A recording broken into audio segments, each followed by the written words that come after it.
O'zbek shou-biznesi olamining yorqin vakillaridan biri taniqli xonanda Munisa Rizayeva kutilmaganda ommaga barcha haqiqatni oshkor qildi.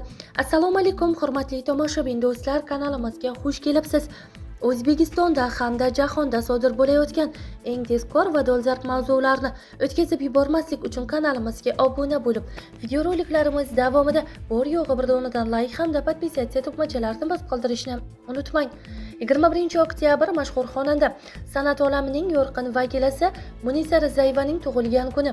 Ko'plab muxlislar tomonidan sevilgan san'atkor bu yilgi tug'ilgan kunini oila davrasida xorijda, quyoshli Dubay shahrida nishonlamoqda. Ijtimoiy tarmoqlarda xonandaning o'zi bilan bo'lishgan lavhalardan ko'rinib turibdiki, bayramona tong, go'zal gullar va romantik syurpriz bilan boshlangan. Munisa Rizayeva bu sovg'alarni turmush o'rtog'i tomonidan tayyorlanganligi, uning e'tibordan har doim minnatdor ekanligini iliq so'zlar bilan ta'kidlab o'tdi.